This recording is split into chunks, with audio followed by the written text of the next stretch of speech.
Всем привет, с вами Анастасия Кривицкая. Сегодня я позвала особенного гостя, парикмахера, колориста Александра. Это тот самый человек, который всегда колдует над моими волосами. Это мой волшебник. Привет!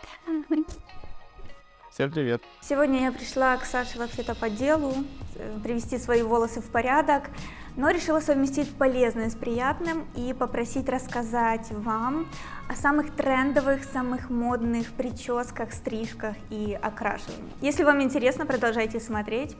Приступим. Так, самым главным трендом вообще этого года является челка. Я думаю, вы видели ее везде, и в ТикТоках, и в Инстаграмах, и везде, где вы можете только сидеть. Эти челки-шторки, которые бывают двух видов, открытые и закрытые. Дальше разберем, что это все значит. Посоветую, какому типу лицу может подойдет. Мне подойдет? Тебе подойдет, и вообще всем людям подходит челка. Бывают только формы, которые не совсем красиво подчеркнут ваши сильные стороны. Например, если у вас очень короткое лицо, и оно там слишком квадратное, вам не нужно делать челку по брови с тяжелой такой массивной линией, потому что тогда черты вашего лица будут более тяжелыми, что плохо отразится на вашей красоте, так сказать. Вот, но в принципе любую челку можно адаптировать под любой тип лица, и поэтому каких-то особых проблем нету. Так как челка-шторка, она все-таки вот такая немножко полукруглая, она изначально сглаживает черты лица, немножко вытягивает там, где нужно, и закрывает те моменты, которые не хотелось бы показывать зрителю на улице, на работе или дома. Я просто помню эти неудачные эксперименты в детстве с щелкой, знаешь. Мне кажется, у всех теперь травма детства осталась щелка, это все капец ужасно. Но реально на блогерах оно так классно смотрится, что я тоже хочу. Единственный есть момент по вот этой блогер-челке в том, что закрытая шторка, так называемая, которая немножко перекрывает лоб и уходит в удлинение вот сюда на скулы, она не очень удобная в повседневной жизни. То есть фоткаются все вот так, а потом раскидывают и идут себе дальше, потому что вот это все мешает и корень глаза. Поэтому, девочки, если вы хотите так сделать, то, пожалуйста, делайте, но будьте готовы, что если ты очень нервная личность, тебя может это немножко бесить. Челка, она стала вообще просто повелительницей этого сезона, но давайте разберемся конкретно по длинам, какие топовые стрижки будут модны в 2023 году. И начнем с коротких стрижек. В этом 2023 году мы полностью уходим от стрижек с бритыми висками. От вот этих нашумевших пикси, когда вот тут все под машинку, а здесь вот это длинное с челочкой. Сейчас более актуальны будут стрижки с наполненными висками, с какими-то объемами. Они могут быть немножко неряшливые, такие немножко гранж, панк, какая-то текстура летящая по типу вот этих всем известных стрижек малет. Когда сзади удлинено, как Дима Билан типа ходил, да? Но чуть-чуть поинтереснее. Поэтому... Майли Сайрус, по-моему, такой делал. Да, но сейчас это очень типа популярная история, но популярная в узких каких-то социальных кругах. Потому что... Те, кто рискнет такой. Те, кто рискнет, да. Потому что, это не то, что стригли наши бабушки. Наша бабушка вообще ничего не стригла. Но у них были похожие такие гаврош, вот эти все стрижки. Да, но малет — это более рваная текстура и совсем по-другому уложенная. Поэтому обладательницы коротких стрижек обычно на это решаются, но все-таки женщин с короткими стрижками меньше, чем со средними и длинными. Поэтому это является каким-то очень смелым трендом, и он я назвал бы его микротренд. Вот, но если вы все-таки решили сделать короткую стрижку, не нужно выбривать виски, нужно оставлять их более полноценными. И стрижки с короткими волосами сейчас более такие свободно неряшливые. Не должно быть четких контуров, каких-то висков, как у мужиков. Это все должно быть как-то мягко, текстурно и объемно. То есть это либо мягко, текстурно и объемно, либо совсем короткая стрижка с открытыми ушами и вообще почти под мальчика, но помягче, чем у мальчика, вот так можно сказать. Все, это тренды на короткие стрижки, и мы полностью убираем машинку из женской стрижки, никаких бритых висков, девочки. Итак, средняя длина волос, стрижка каре. Полностью из тренда уходит каре на ножке, это когда сзади этот выбритый височек, выбритый затылок и вот такая вот шапочка. Это полностью уходит, а-ля вот это Виктория Бекхэм, с фотографией которой ходили все по салонам красоты раньше. И полностью уходит вот это удлинение, ушки спаниеля, мы называем эту стрижку. Вот этого точно нет. Классическое каре от губ и до середины шеи, не по ключице. То есть вот это расстояние, где работает каре в этом году. А также оно может быть либо радикально плоским и гладким, либо таким легким, как волна на утюжок. но волна на утюжок уже не совсем актуальна, чтобы она была сухой. Это должна быть мягкая, такая шелковистая волна, очень легко накрученная, немножко ломаная, но не вот эта вот пляжная текстура. Этого становится все меньше. И, конечно же, каре может дополняться челкой, но не той, которой мы все боимся, а вот этой модной шторкой закрытого типа или открытого, но это очень актуально То будет. есть челка вот эта вот ровная, она не совсем актуальна. Ну, ходят такие девочки, как Эмили, да, вот из фильма, но все-таки больше это что-то вот такое легкое, и чаще его делают каре до середины шеи и делают открытую челку. Что-то объемное. А вопрос всегда актуальный: кому какое каре подойдет больше? Ну, смотрите, если вы девочка как бы элегантного возраста, и у вас там есть где-то второй подбородочек, еще что, понятно, что вам не надо стричь вот так. Если у вас там красивые скулы, красивые губы, почему бы не сделать не указать на губы той же стрижки? То есть, как и в моде, получается, вот эти четкие линии, они подчеркивают именно самые такие нужные места, если вы хотите их подчеркнуть. Так Они как получается. указаны. Да. Стрелка вам туда, и все смотрят на ваши губы. Но мне, например, еще нравилось каре, потому что у меня очень узкие плечи, вот я поэтому ношу такие пиджаки. И мне очень нравилось, что оно как-то так балансирует вот мои вот худые плечи, оно классно так всегда выглядело. А длинное, наоборот, мне кажется, длинное удлиняет лицо, и ну так мило. Нужно экспериментировать. Можно прийти постричь вот такое каре, а потом постричь вот такое, посмотреть, как вам лучше, и решить. Потому что пробовать все-таки в моде это то, что нужно в первую очередь. Я, кстати, тоже начинала каре, я вначале длинное делала. Но страшно срезать сразу Да. так, да? Но потом поняла, нет, мне такое нравится, и пошла и сразу отрезала. Саша еще очень боялся мне резать, кричал: не надо, может, не надо.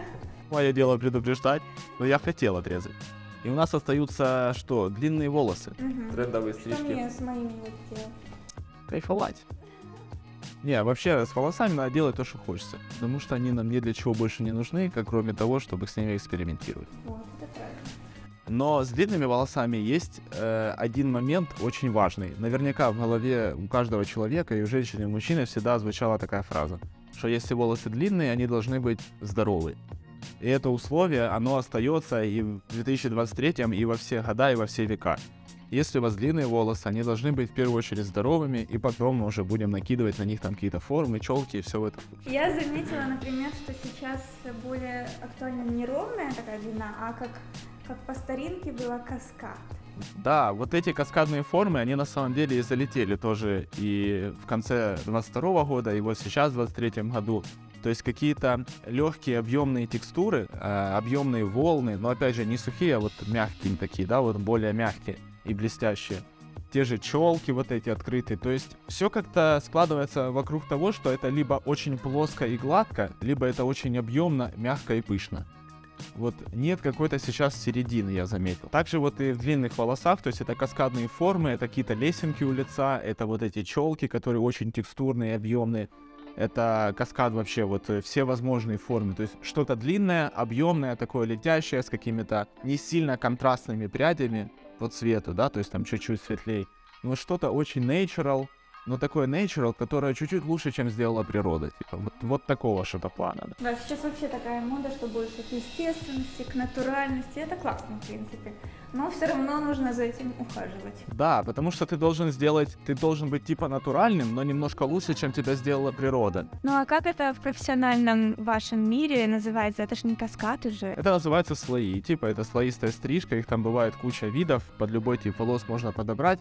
Но вот главное, как вот я одним словом охарактеризовал бы, это стрижки стиля 90. Вот эти каскадные формы, да, они чуть-чуть модернизированы, они чуть-чуть изменены, но в принципе это вот длинные волосы стиля 90-х, типа вот такого плана. Очень-очень актуально и везде, и на фэшн-виках, ну типа это очень прикольно. И вижу, они так подкручивают немножко, их такие легкие локоны. Да. Классно. Еще очень важный момент, мы проговорили то, что у нас каскадные вот эти формы, все пышное, но если девочки предпочитают носить волосы одной длины, то в очень редких случаях это действительно все волосы одной длины. Обычно это вот ровный какой-то тяжелый срез от верха лопаток до низа лопаток и какая-то рассыпчатая челка, либо которая немножко прикрывает лицо, либо которая полностью открывает лицо. Но так, чтобы девочки вот были полностью с волосами одной длины сейчас, ну почему-то нет на это запроса. Ну вот у Насти волосы одной длины. И они меня очень бесят. Да, потому что это скучно немножко. Это немного Не скучно. уложишь, но они какие-то такие прямые и вообще все. Да, ты делаешь объем, и тут же его нет. Да. Так что сегодня губи меня. Да. Чё? Это спойлер. Ну ладно. Еще немножко хотелось бы поговорить про челки. Сейчас очень много споров происходит, там, какую челку постричь, какая мне подойдет, и все в этом духе. Смотрите, они все немножко полумесяцем такие, то есть тут покороче, сюда подлиннее. Но есть закрытый тип, это когда челка закрывает лоб. И есть открытый тип, когда остается вот такая треугольная линия, которая приоткрывает часть лба, нос, скулы и уходит вот сюда. Челку нужно выбирать такой длины, чтобы она указывала на сильную сторону вашего лица. Если это глаза, то это вот такая длина. Если это губы, это вот такая длина. Если вы хотите компенсировать какие-то провалы там по щекам, то это вот здесь. Ну, то есть нужно делать вот так. И есть такое вот правило золотого сечения. Если волосы вот такой длины, а челка вот такая, это может быть спорно красиво. Это бывает красиво, но бывает не всегда. Поэтому размер челки должен помещаться 3 раза в размер длины ваших волос. Да, это вот как, я не знаю, такие вот размеры типа есть. Но это классика. От нее можно отходить, но это классика. Поэтому нужно, чтобы 3 челки помещались в длину ваших волос, тогда это будет максимально Интересно. как-то, Если в плане симметрии есть такая штука. Да, вот, поэтому закрытые челки, те, которые мы сушим наперед, они немного прикрывают лицо, открытые это те, которые на 2 стороны. Чаще носят все-таки открытые челки, так как они более удобны в повседневной жизни, что очень важно. Да и все, в принципе, ну, типа, девочки, такие челки подходят всем. Если у вас тяжелые черты лица, вам просто сделать ее полегче. Если хочется немножко стать погрубее, такой доминантной самкой, делайте челку потяжелее, и все будет хорошо. Теперь самая интересная тема — окрашивание. Трендом 23-го года в окрашивании все-таки остается натуральность. Даже если это какие-то выбеленные пряди, они должны непонятно откуда начинаться и непонятно куда уходить. Это должны быть какие-то бесшовные техники мелирования, это должны быть какие-то более сочные, чем в том году, шоколадные оттенки, вот эти карамельные, ирисковые там. И самое главное, что должно быть, не должно быть видно, что вы покрашены. А вот эти вот, ты говоришь, милирование, а вот эти, знаешь, такие белые пряди, тут прям все как-то. Самым, наверное, ярким трендом является все-таки контуринг у лица. Это вот эти фэшн-усики, беленькие прядочки, да. Вот, они могут быть абсолютно разных размеров, можно подобрать под свой типаж, но главный прикол в том, что это всегда освежает человека. Должно только здесь спереди быть, то есть это не имеется в виду, что по всей длине. Ну, контуринг, да, то есть он делается вот как раз по контуру лица, то есть он может быть в челке, на висках, может быть частично на затылке, если это нужно, чтобы когда ты выкладываешь волосы наперед, у тебя здесь тоже такая подсветочка была. А бывает, что делают скрытые вообще пряди здесь изнутри, и ты их как бы глазом ярко не видишь, но у тебя создается впечатление, что ты стала посвежее. То есть вообще главная задача этих контурингов изначально была в том, чтобы сделать образ посвежее, посветлее, но потом это все гипертрофировалось, и теперь у нас вот такие усы сама часто можно встретить на улице, которые непонятно как отрастают, но они в тренде.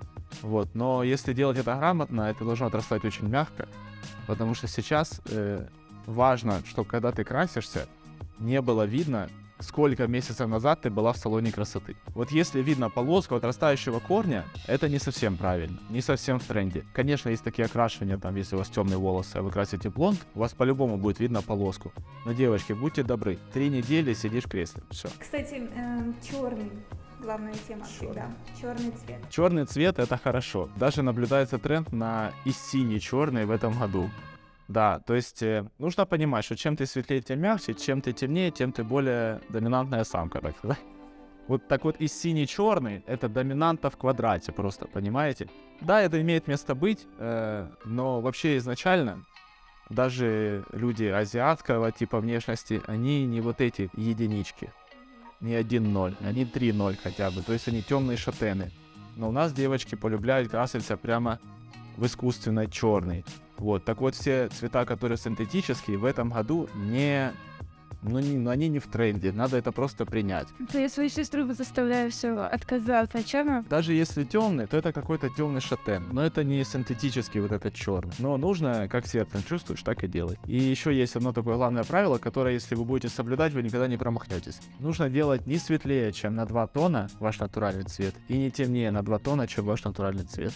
И тогда в любом случае ваше окрашивание будет и по цветотипу подходить, и не будет слишком вас как-то изменять в худшую сторону. Вот, если придерживаться вот такого базового правила, можно, в принципе, экспериментировать с любыми оттенками волос. Давай, чтобы более понятно было, назови таких 5, возможно, самых актуальных, самых трендовых окрашиваний. Окей, смотрите, топ-5. Модные техники окрашивания амбре, air touch и балаяжи, которые были модными, но они стали менее рельефными, более натуральным. То есть нету какой-то разницы большой в прядях, это все очень мягенько и все. То есть вот техники мелирования, которые были модные, остаются просто мягкие. Вторым трендом является, конечно, вот этот контуринг у лица. У вас могут быть полностью натуральные волосы, но у вас есть более светлые пряди у лица, вы становитесь интереснее, свежее, в первую очередь для самой себя. Также очень модными являются окрашивания с небольшим уровнем контраста прядей в таких коричневых, бежевых тонах. То есть, когда, в принципе, ты как будто выгорела на солнце, но не очень откровенно. Ну, вот чуть-чуть кончиков коснулось. Вот такой этот sun-kiss, да, какой-то, я не знаю. Вот, это является третьим трендом, когда ты в таких коричневых тонах чуть-чуть такая подвыгорела. Это очень прикольно выглядит. Что касается ярких цветов, тоже есть тренд на яркие окрашивания, но они стали менее синтетическими и стали более пастельными. То есть, если у тебя наполовину голова оранжевая, наполовину зеленая, то это должны быть цвета пастельные, не какие-то кислотные, ничего такого. Либо какие-то точечные вбросы, типа там темный шатен с какой-нибудь там голубенькой прядочкой. Но эта прядь должна быть очень спокойная. Она не должна быть яркой и вызывающей, как это было раньше. То есть кислоту мы все убираем. Ну и на первое место топа, как ты думаешь, какое окрашивание выходит? Натуральный волос. Да, выходит окрашивание, которое не окрашивание. Окрашенные волосы, которые непонятно, что они окрашены. Вот, это такая вот чуть-чуть напыление цвета на ранее натуральные волосы изначально. Когда нет ни границы отрастания. Когда человек не понимает, ты красишь их или нет. Вот, у меня так часто спрашивают. Вот. Вот это является, наверное, номер один в трендах на окрашивание волос в 2023 году. Ну, это, как ты сказал, 2 тона туда, 2 тона туда. То есть, Да, мне кажется, люди просто, они наелись вот чего-то синтетического. Слишком, не знаю, натянутых лиц, слишком больших там губ, я не знаю. То есть все стремится к какому-то натуральному виду, но немного приукрашенному. Ухоженному, да. Ну смотрите, давайте объективно. Небритые ноги тоже могут быть ухоженными. Но в трендах все-таки брить ноги. Но это у нас. А в Париже там где-то или... Ну ладно, все, это можно вырезать. Давай тогда еще бонусом самые трендовые укладки по-быстреньку.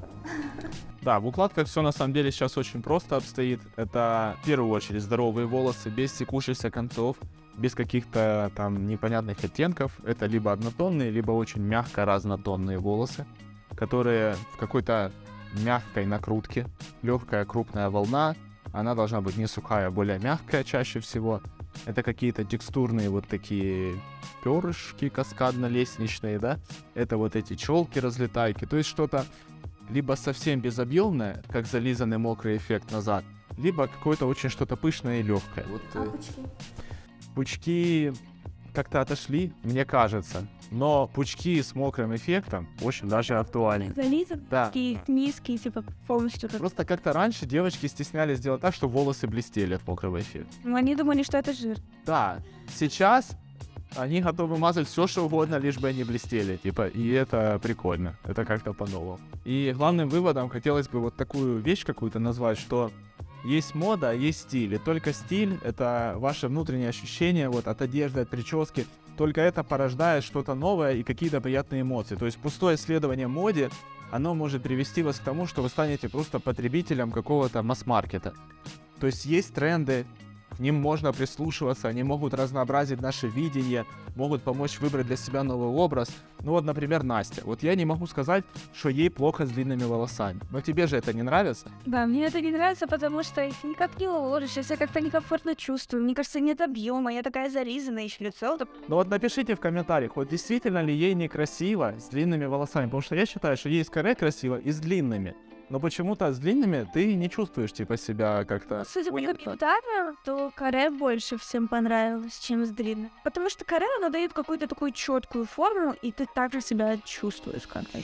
Собрано, да. Вот я к себе каре, например, делала, потому что я хотела быть такой уверенной, типа более взрослой, вот как-то так. Получается, вывод в том, что надо делать то, как вы хотите себя чувствовать, а сделать тоже каре, чтобы вам подошло, это вопрос уже мастера, поэтому найдете своего, и он сделает то, что вы хотите. Но нужно в первую очередь думать сердцем, а внешний образ уже реализовывать по зову сердца. А если не найдете, то адрес в описании к этому видео, ссылки на Сашу все в описании к этому видео. Не У него, навязчиво. кстати, очень классный ТикТок, очень классный Инстаграм. Если вы даже не можете прийти, то можете хотя бы подписаться, потому что там много крутых советов по уходу за волосами. Обращайтесь. Спасибо. Я проверила, уже годами хожу и всегда довольна выхожу.